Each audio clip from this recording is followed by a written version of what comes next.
We are streaming Mozart today.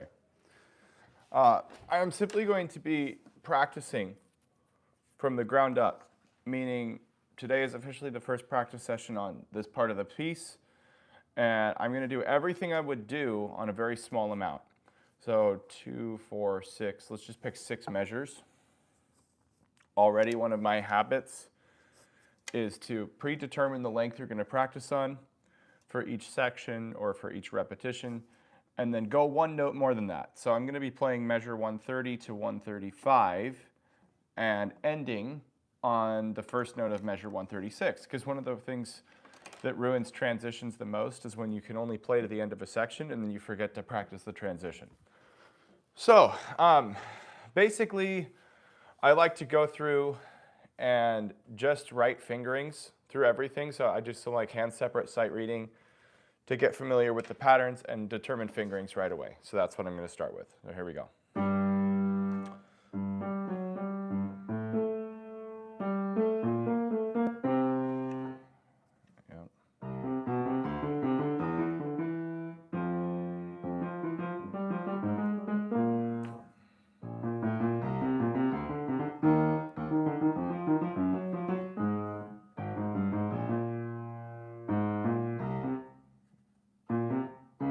Okay, so the notes on the left hand aren't so bad. It's the same pattern like 100 times. Let's specifically 1, 2, 3, 1, 2, 3, 1, 2, 3, 1, 2, 3, 1, 2, 3. There's 3 groups of this pattern out in each measure times 6. So 18 of the patterns, but the thing that I was really paying attention for is when they're whole steps and when they're half steps. So I'm a step ahead. I'm going to get back to that in a second, but I think I'm just going to do 5, 1, 2, 1 instead of like maybe 5, 1, 3, 2.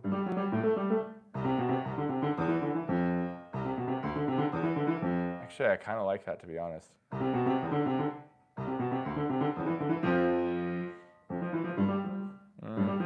No, too risky. I'm going to stick with the 5, 1, 2, 1. Okay, so now looking at the right hand. By the way, before I get too into this, I want to make sure people are confirming, hello, whoever is here, can you just confirm that you can hear me? Because I have a new mic, and I'm making sure that it's working. All messages. I don't even know how to open up the chat, so if you're not able to comment, or if I can't see you, too bad. Hopefully you can hear me, though. So I guess I'll just keep going. All right, so here we go. Right hand now. I mean, there's a lot of ways we could do this. So for the sake of just learning quicker, I'm going to cut out anything that's a repeat, because I don't need to have the repeated figures to figure out the fingering. So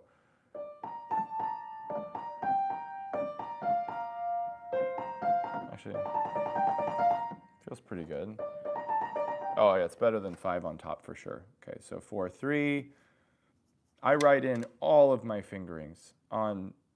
I write way more than most pianists do, even on ones that are obvious, simply because I think the act of writing it engages you more. It helps you to retain it for longer. It helps you to be more intentional and purposeful about it, which does lead to stronger memory, as well as just less guesswork when you're performing.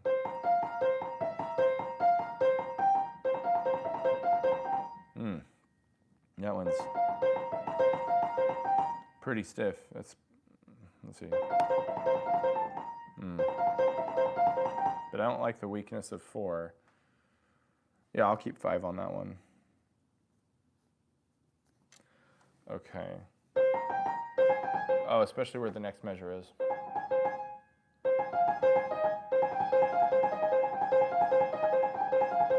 I think that one works so long as you move the elbow. I'm finding this 4-3 very tight and pinched, but if I bring the elbow out, kind of gets a little bit more, a stronger angle for that clarity. Just more active circling of the elbow there. Huh?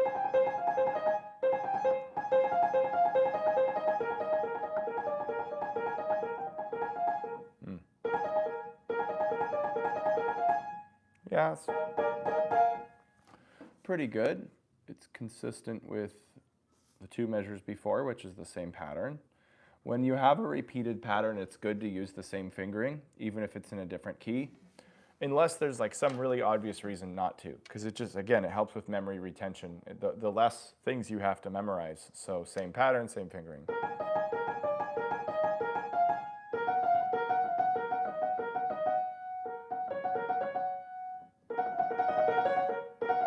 Ooh, that one's hard.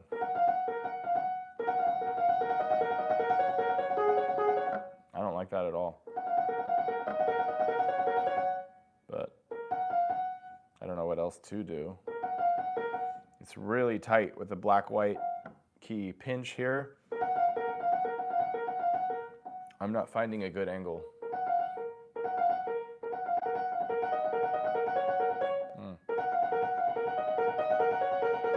I don't know. I'm just going to make a star. One of my favorite things to do is to write a symbol like a star or triangle or whatever, just as a marker of like stuff you think is going to give you more trouble down the road. So you remember to practice that more often and just keep coming back to it until you find a solution. Because I don't want to get sidetracked on one beat right now. I want to get the job of getting the fingerings done. And I don't want to spend half my session trying to work that out. But that's something I will have to take care of later. Okay, so there we go. That's my fingerings done for all 6 measures. If you're just joining, this is the Mozart K5 475, the Fantasia in C minor. And I'm working through the Allegro section for the first time today. So after I do fingering, that gives me a familiarity with the notes. It might take some people longer. If you can't sight read as well, that's totally fine. But it's the same process. So the next thing I do is I just look at the formal structure, and I try to just identify anything I notice about it. So the left hand rhythmically is the same pattern every time. We've got a quarter note, 8th rest, and then 3 groups of 30 seconds. And repeat. Quarter, 8th rest, 3 groups. Like every single one is the same way. So it appears that every measure is its own contained unit, which is kind of true. But I did notice something in the right hand that it's more like 2 measure groups. And the reason I mention this is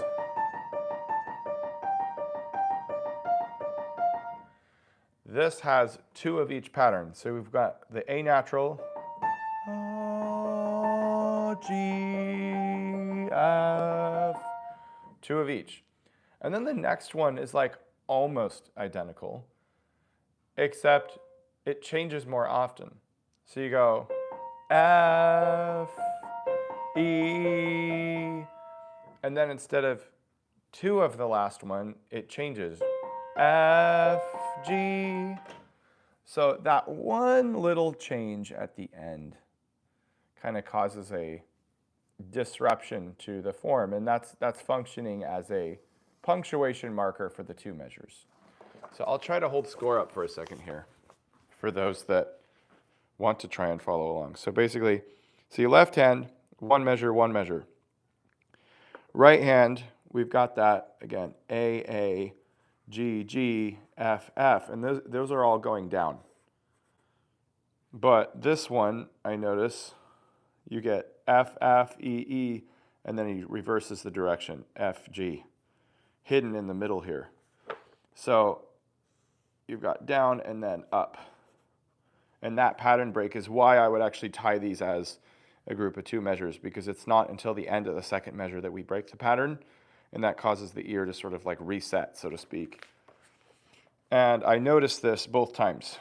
So he's got 2 Gs, G, G, sorry, shaky tripod, G, G, F, F, E flat, 2 of each. Once again going down. And just like the first time, 2 E flats, 2 Ds, and E flat, F, reverse the direction. So we have the same kind of 2 measure rhyme scheme. And I don't have to explain it as thoroughly this time, but it does the exact same thing. So 2, 2, 2, 2, 2, reverse direction, down, up. So like that may seem like a really small thing.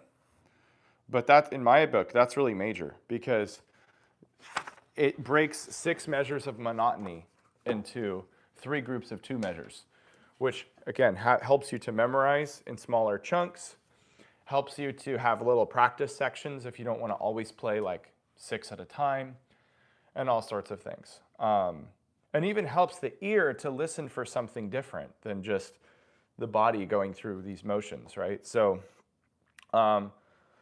that's pretty much it. Now, in terms of the overall structure of each 2 measures, we start on G minor,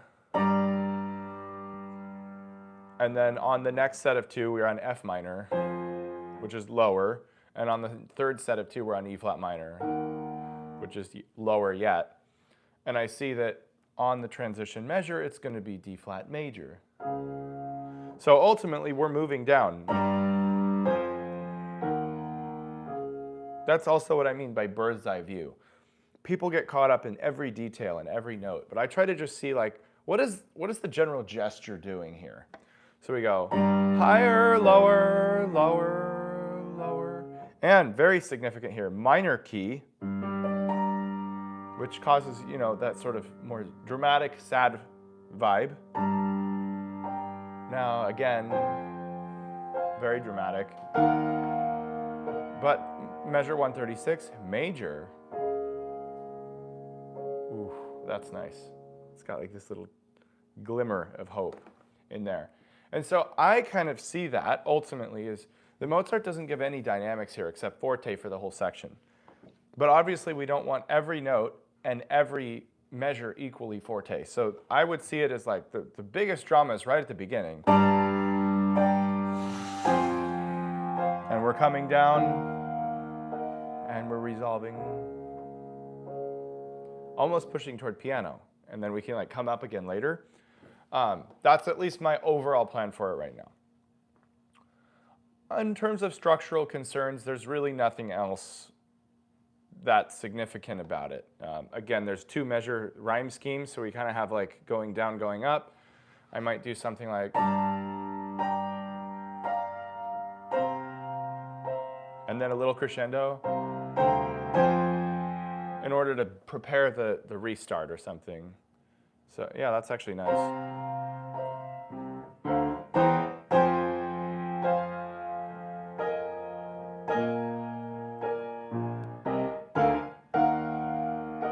That's nice.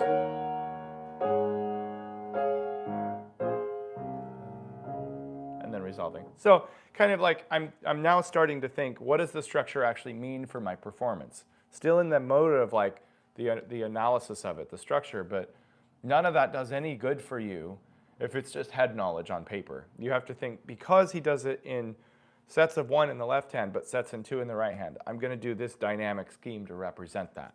Because he changes the direction, I need to do something with my performance to crescendo or add pedal to show that sense of structure actually in my performance. So I'm already thinking in those ways. Brand new, day 1 on the piece, so I'm not like making final decisions, but I want to have that in my thinking before I start doing the nitty-gritty. Okay, so yeah, fingering first, structural concerns next, then it's basically notes and rhythms. Now rhythms is like really easy in this case because the right hand is all 30-second notes. Pretty hard to count anything wrong if it's just consistent.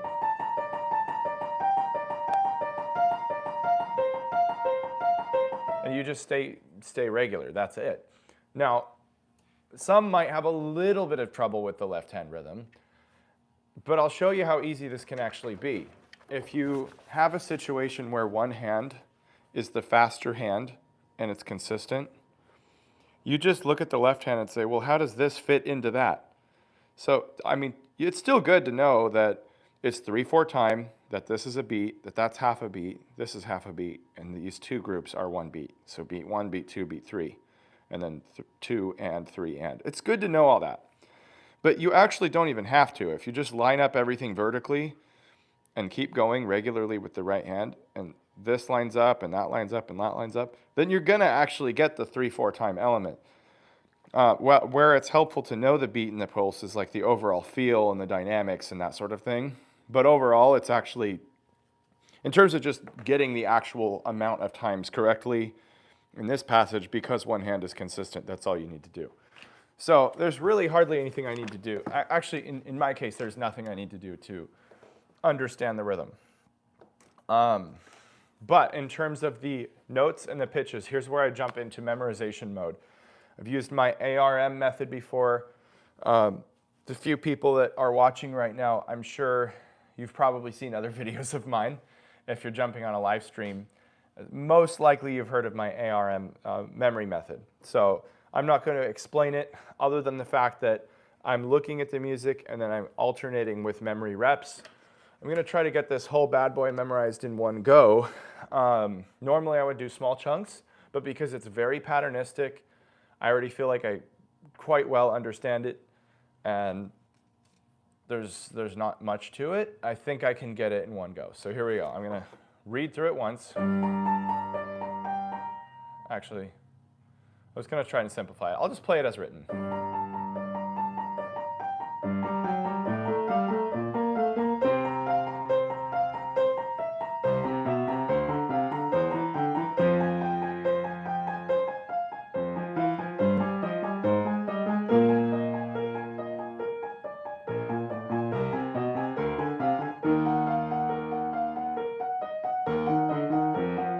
Oh dear.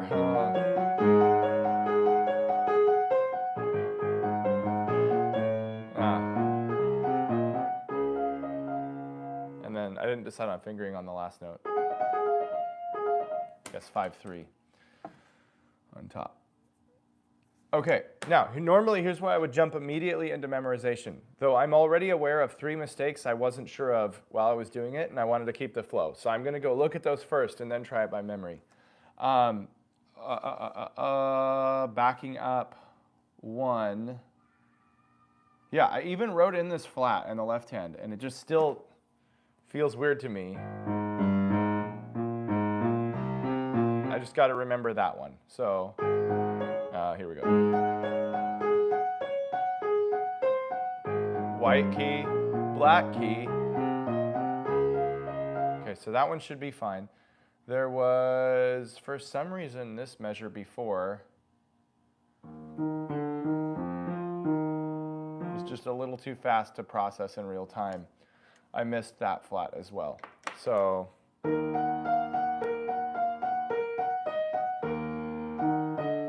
right here. Wow, when you hold that, it sounds like a Shostakovich moment. Very dark and oblique. Okay, cool. Was there one other spot? I feel like maybe. Yeah, 132.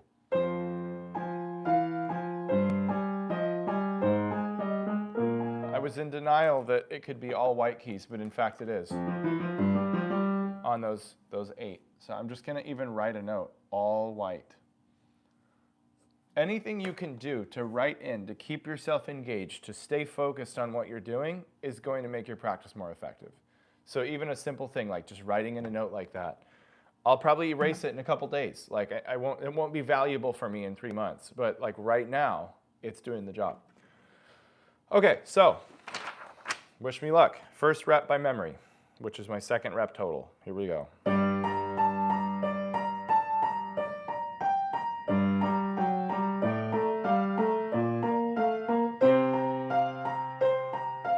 Oh, lifted early.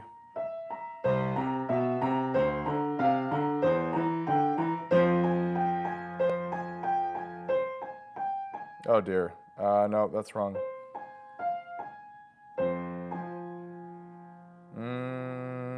This is the all white one. Wow. This is not going as well as I thought.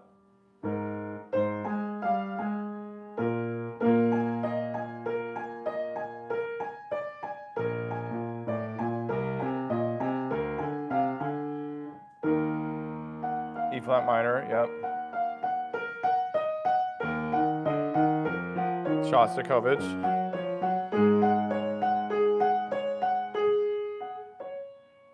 Doesn't it change there? Yeah.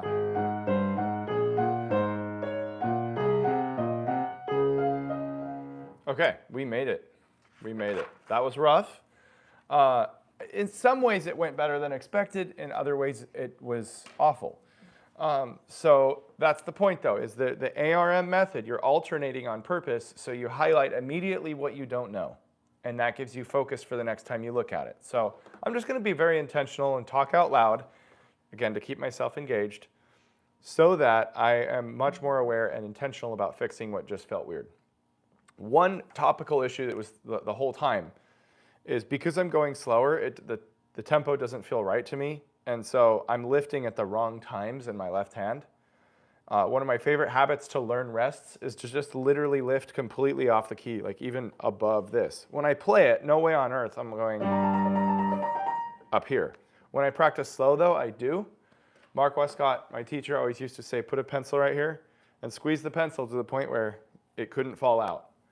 And that'll teach you to play rests because you use the full range of motion of your elbow. And even if you only lift off this far, when you actually play, it's a really good discipline. And so I was doing that, but I was doing them at the wrong time. And so I'm going to be much more intentional about that beat 2 lift, which is after 2 patterns in the right hand. Lift. So lift every time. And then the other thing was just like second guessing every measure because it's just brand new. So I think other than that, that was the main thing. Let's give it a shot. Lift.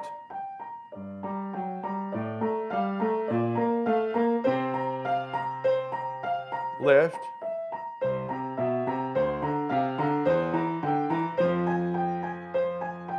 Lift.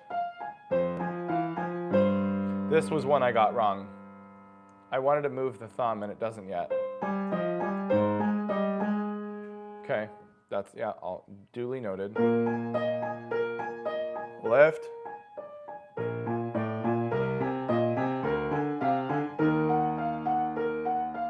Lift.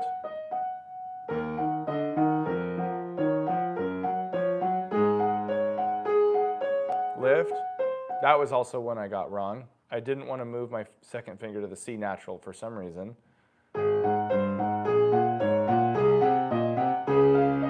Lift. Okay. Pretty good. So, challenge time. I have to remember everything I just did and do it twice so that we're ultimately putting more reps into memory than into looking at the score. So here we go. I'm going to go a touch faster because I'm impatient. Lift.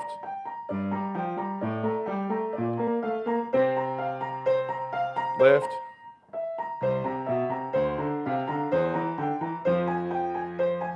Lift. Yeah, that's the all white one. Okay, same spot. Lift.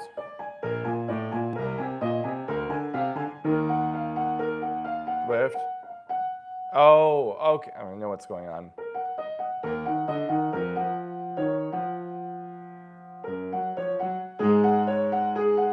Lift. Got the C natural. Lift. Okay.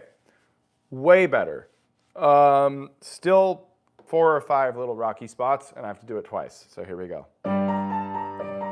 Oh, one of them though, I'm just so you're aware. On the third beat the third group where I lift, it not only lifts in the left hand, it also changes the chord in the right hand consistently. And I was wanting to like hold one of the same ones over and change it later. So I'm going to be like really lasering in on that. Lift, change.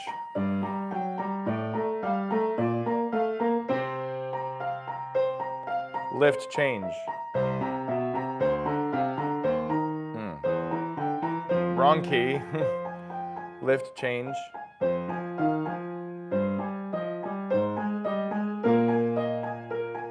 Lift, change.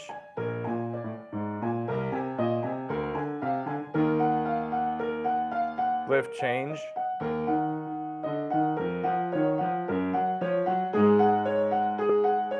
lift change.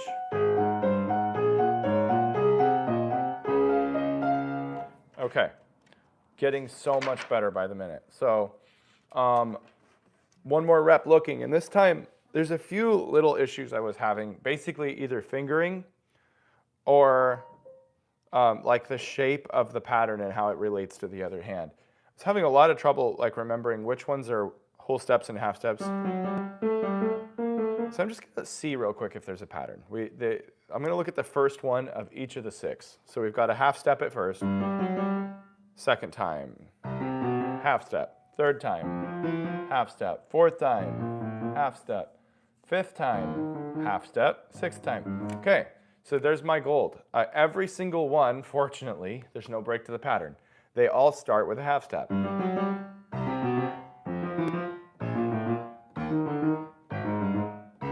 Sounds like the Paganini variations.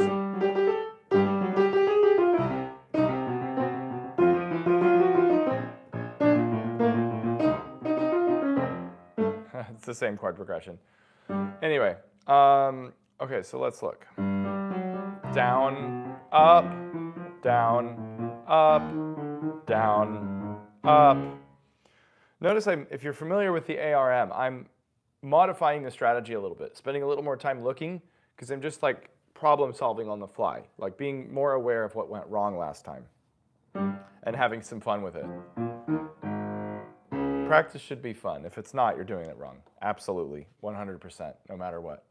I talk a lot about that in my free piano guide, by the way, if you want to grab it. It's not in this video, but it's in like every other video I ever post in the pinned comment, the description, and in my channel. So you should have no excuse to not find it, and it's free, so go get it.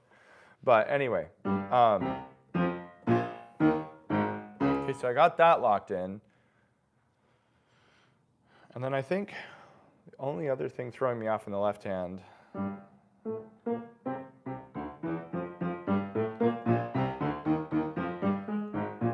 every other one either starts on the same note as the octave or goes an octave lower than the octave. So start on the same note, go an octave lower. Start on the same note, go an octave lower. So that, it's like I knew that, but I wasn't really like consciously aware of it. What else did I miss? Probably a lot. Let's just give that a run. Yikes. 3 times, here we go.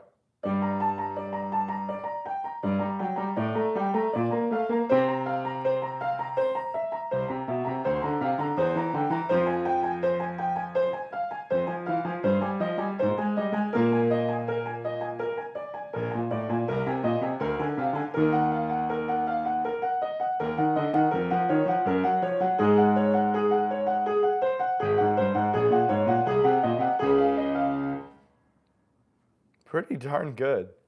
There was definitely still 2 spots I'm not sure on. And I'm having trouble even remembering where they were.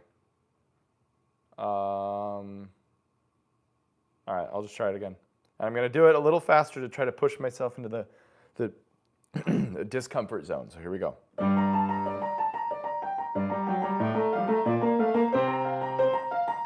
Oh, early release.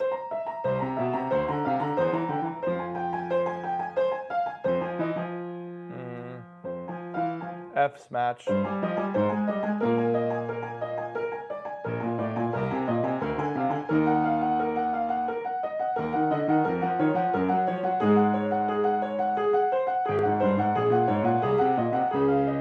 Getting there. By the way, it's a habit I've been trying to build more recently, is just to be able to do things eyes closed. Really helps your concentration. Think about it. You have 5 senses, right? If you shut one off by closing your eyes, you're only actively using 4. And so all of your brain attention actually goes into the other 4 more. So some people think, oh my gosh, it's harder to play with your eyes closed. Well, yeah, at first, because you don't have any like skill built up for it. But after a while, it actually becomes easier than playing with your eyes open, because you get less distracted by the visual element and you're only focused on the listening element and the physical feeling element. So obviously you don't smell your music, so technically you're never really using that. Maybe you shouldn't practice if someone in the house is making bacon and eggs, and you shouldn't have a candle by your piano. But you know, whatever. Anyway, so let's try that again. I feel like I'm getting it. Third time to prove it.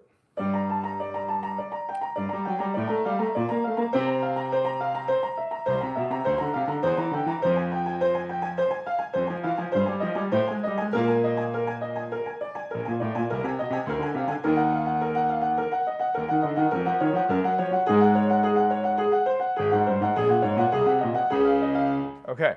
And by the way, I'm intentionally not doing anything really musical or anything. Like, I'm just trying to really laser in on the memory aspect. I think I got it. What do you know? My own method works every time. It never doesn't work.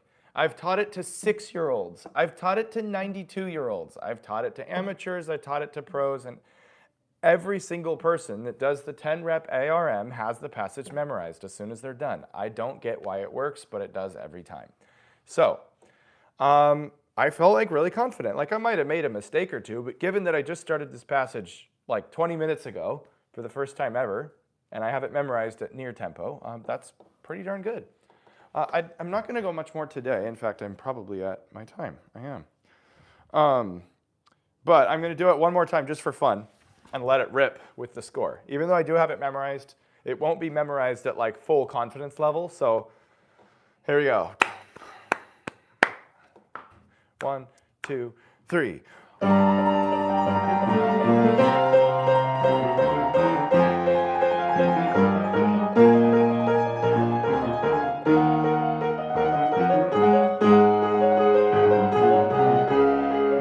Yeah, that's not there yet, but it's fun to try.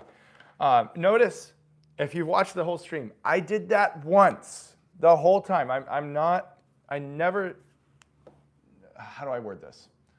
It's okay to run through your pieces and have some fun.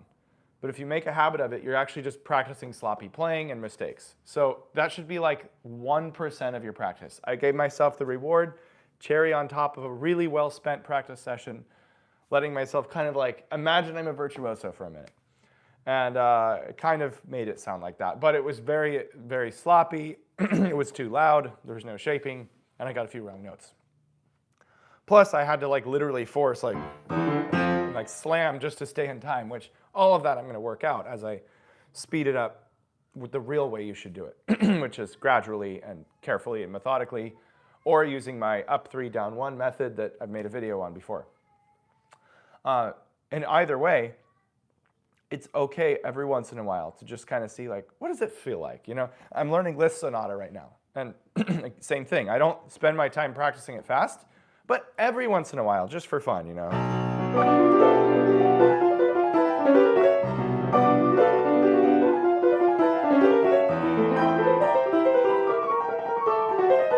You know, like just to kind of say, okay, I'm kind of getting somewhere. I kind of have a little bit of the end in sight.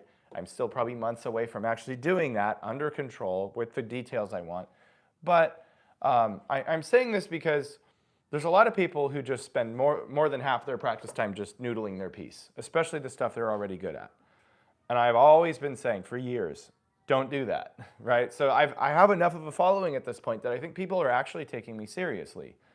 At the same time, I don't want it to ever sound like you can't have a little bit of fun, because we are in music to have fun, not to just only treat it like a top-notch profession or something. So anyways, my friends, this was cool. Can I flip screen? Yeah, I need to stream more often. This was super fun. To be honest, I was like, I really don't want to stream today. I probably nobody wants to watch this as the imposter syndrome stuff. But, you know, I don't know. It's kind of fun to share. Hopefully somebody got something out of it. I see a question here from Jinxed. How long did it take you to read notes? Today I started from the ground up. I didn't even sight read this before this session. But in terms of just reading notes in general, like if you were a total beginner, I want to say year and a half. But it never stops. I'm still getting better at sight reading to this day after 16 years of piano learning. I began when I was 12, and mostly by ear. wanted to learn the Rondo alla Turca, Mozart. And I did, but I wasn't good enough to actually read the notes on the page. So what I ended up doing is getting one of those dumb Casio keyboards with the light up keys, and it could play the song. Well, it's a piece. I thought it was a song back then. Different topic. But I was fiddling with it, kind of figuring out the notes. And then it didn't show the left hand. It just showed the right hand pattern. So I was like, what's with that? And so I got the sheet music and downloaded it, and I taught myself to read bass clef. I did get a teacher around that time because I was just starting piano. And I didn't know how hard Rondo alla Turca was. So I was like, I'll just learn that as my first music. Bad choice. But I went to my teacher and was like, how do you read this? And yeah, I mean, it has chords and rests and different rhythms and a key signature, and none of which I knew. So she basically was like, well, we'll look at one thing at a time each week, and I'll explain it to you, but it's going to take you a long time to fill that in. So in fact, I have it right here. The method book that I first started with. And this was to read notes, the John Sham Note Story Spelling Book. And it's not a spelling like a spelling bee. It's this, sheet music. And it spells words. You figure out a couple notes at a time, and it tells a story. This was my material 12 years ago, 16 years ago. And then, oh, hang on, it's trying to change the orientation. I don't even know if they're available anymore, probably. I've never seen them since. Where's my other, and then here was the other book. Right here. The John Sham pre-Green book. And at this point, I'm not kidding you, this is what I was playing. Trying to find the first page. Well, it explained everything, the finger numbers, the groups of black keys. You're going to laugh. I thought this was hard. October 26th, 2009. The note is right there. My first piano lesson ever. There are 3 notes. C, C, C, C, C, C, C, C, D, E, C, D, D, and a repeat. I thought this was difficult, okay? And I've won international competitions 7 years after that. So it's kind of strange. But that's where I started. And so on one hand, I was learning Rondo alla Turca by ear, and on the other hand, I was learning to read with stuff that easy. And I had to sort of blend the two for a couple of years until my reading got to the level that my playing was at. Because I was just determined enough. I practiced 6 hours a day. So I was determined enough to play the hard stuff. I just didn't have the skills to actually do it. So it was just sheer determination. But in any case, more on that later. So It's Dizzy says, bro, please reply. I don't see... I'll give money. Okay, this is just spam, right? No, maybe not. What do you mean? Reply to what? There's no comment before that. Not that I'm seeing, unless there was a mistake. Yeah, I thought he was trolling. That's what it seems like. But in any case, so it's been fun. Hopefully somebody learned something. I do plan to stream more, although my schedule is just absolutely gnarly these days. I teach full-time, and I have the Key Learners Piano Club, where I mentor people. We do live calls every week. I literally create courses every single week. I'm adding to it all the time. We have over 400 videos, way beyond even the stuff we do on YouTube here. So if you want more, there's sort of a free version and a paid version and an even more paid version, depending on how much support you need. So if you want to come and look at that, send me an email. We'll talk about it. I'll show you the options. It is AP, my initials, Aaron Petit, at aaronpetitpiano.com. Really easy to memorize there. So yeah, send me an email. We'll talk. And if it's not free, I also, again, if you missed this, I got a free piano guide. So at minimum, all of you should get that who are watching, because it's going to absolutely transform the way you think about piano, how quickly you learn it, and everything. So, hey, Preacher Todd, that's awesome. Yeah, glad that you love the ARM method. A lot of people don't get this, but it was meant to be, it's on purpose. It's active recall memory, but it's the strongest method. Kind of a little hint there. So, or Easter egg or whatever you want to call it. So, all right, friends, I got to sign off. Time to go have a family day, and I'm not working for the rest of Saturday. So, we're going to go do some fighting, some playing in the park, some good meals, and then hit the ground on Monday. I have some amazing videos dropping soon. So I'll see you all next time.